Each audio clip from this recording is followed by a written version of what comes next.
Hey guys, welcome back to the channel. I'm Callie, and today I'm doing a if you like this, try that tag. I don't know if this is a tag, but I saw these a lot on BookTube years ago and I haven't seen any in a while, so I figured why not make my own? So I've taken a couple of my favorite books and tried to match them up with books that I find either with similar writing style, themes, tropes, not similar characters, but like character traits. And yeah, I tried to pick the more popular books as the first comparison, and then working towards lesser known, less popular books for the comparisons, because I really like to widen my range of reading by trying a bunch of new things. So without further ado, the first book that I have is We Hunt the Flame by Hafsa Faizal. I've seen so much traction on this book and it deserves all of the hype. I love this book. We're following a Arabian-inspired story of a huntress and a prince of death as they try and bring magic back to the country. And it's a beautifully written, whimsical story that is enemies to lovers. So, with all of that in mind, the recommendation for if you liked this one, I suggest you pick up Dance of Thieves by Mary E. Pearson. This is another enemies to lovers. It has the exact same energy as this one. While not Arabian inspired, it does have a different country. They're trying to bring peace back to their country. I will say the caveat with this book, don't read this unless you have read the Kiss of Deception trilogy. You don't technically have to, but this will spoil you for that trilogy. And I loved both of these, the trilogy and this duology, equally. So I would recommend both. But if you've already read The Kiss of Deception and are wary about this, and you liked We Hunt the Flame, give it a whirl. Another book that has not recently gotten a lot of traction, but since a sequel series just dropped for it, is Caraval by Stephanie Garber. This is a carnival-inspired fantasy story following two sisters who have dreamed about going to Caraval, which is this whimsical carnival that pops up randomly every couple of years. And when they finally get the invitation to go, it is not what it seems. So this has a lot of carnival vibes, really good sibling interactions. It's just overall very whimsical. The book that came to mind for me for a recommendation for Caraval was Where Dreams Descend by Janella Angelis.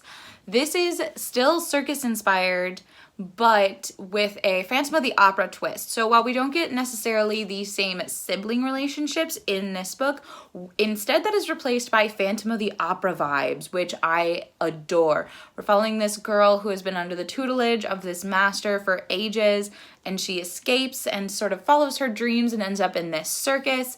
It is a gorgeously written book. I just got the second book and I am so excited to see where this story ends because it just has everything that I love about Phantom of the Opera, everything I loved about Caraval, circus, just that same whimsical feeling. Now, of course, I couldn't do this list without obviously addressing the ever popular Sarah J. Maas. So I picked one and I picked Throne of Glass by Sarah J. Maas. This is a long series following a assassin who has been released from a prison camp to compete in games to become the king's assassin, and our story starts off there. So my recommendation for this is The Prison Healer by Lynette Noni. This book is basically like a prequel.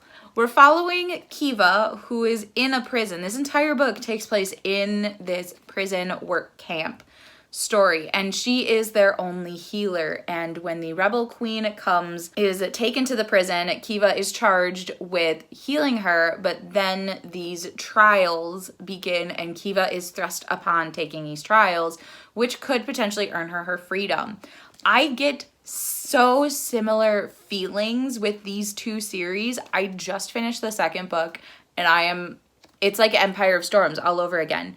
While this is an 8-book series, and this was, I think, only slated to be a trilogy, which I'm very happy with. I don't have to wait 7 years to find out what happens to these characters. But it just has very similar vibes. The main characters are very similar. They're cunning and smart and they know it. And just the fact that the setting is constantly in a prison within this book is so unique and a lot of fun. Plus we have those underlying dark themes of what's really going on, which of course we get in Throne of Glass. So highly recommend. The next one is a big one that I constantly see on YouTube, on TikTok for books, and that is Six of Crows by Leigh Bardugo. This is a duology following this ragtag crew trying to find a drug and stop it from circulating. There's a lot more to this. It's also been a couple years since I've read this book. Now, Six of Crows is not my favorite. I'm not as obsessed with it as a lot of other people are, but I did really enjoy it. However, one of the big things with Six of Crows is it has that found family trope, which is a really good trope that I love to see in books, especially books with larger casts. So the natural book that I gravitated towards is The Gilded Wolves by Roshani Chokshi. This has the exact same ragtag team put together. We have several point of views, and they're basically treasure hunting. This is like Indiana Jones in 1800s Paris.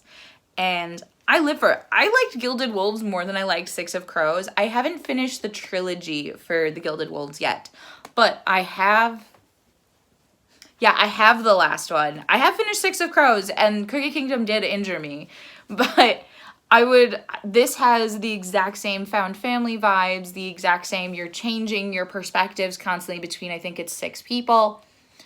And you know, they're going on all these missions. They're just stoutly loyal, and it's just great. I really enjoy The Gilded Wolf. Up next, I have An Ember in the Ashes by Sabaa Tahir.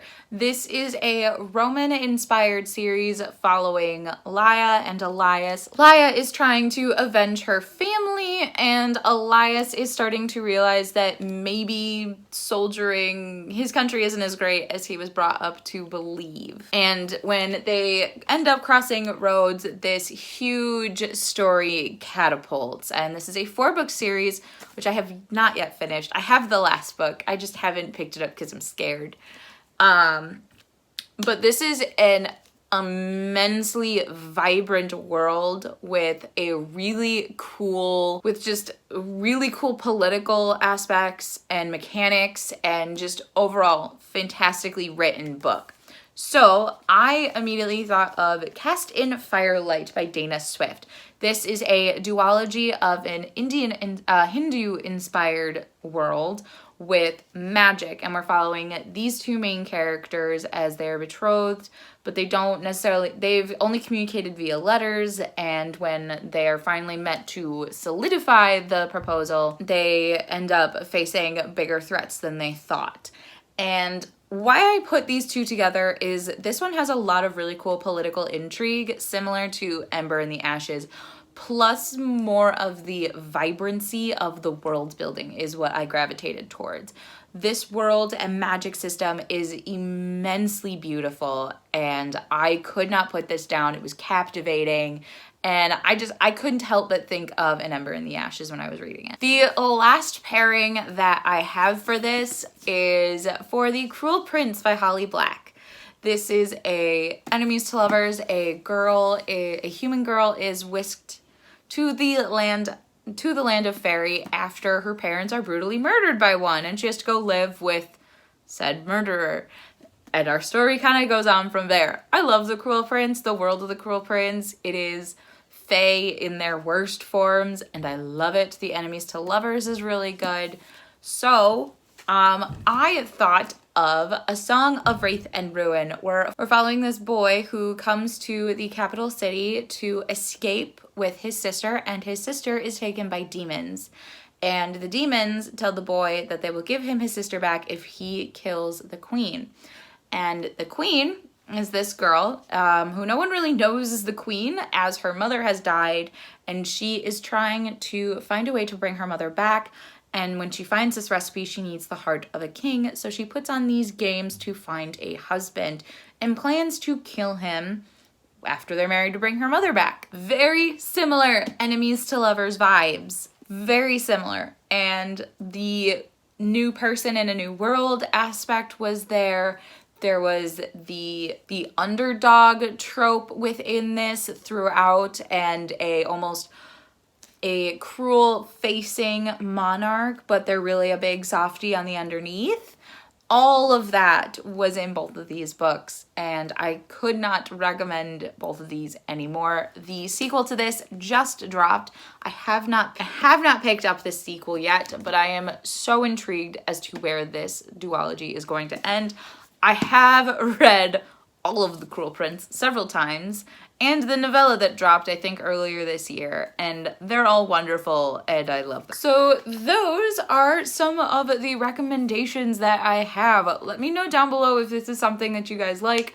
I could sit here and do this all day. I limited myself to 10 books to go off of so that I wasn't talking for an hour, because I can do that very easily, as Sarah and Brittany can attest to.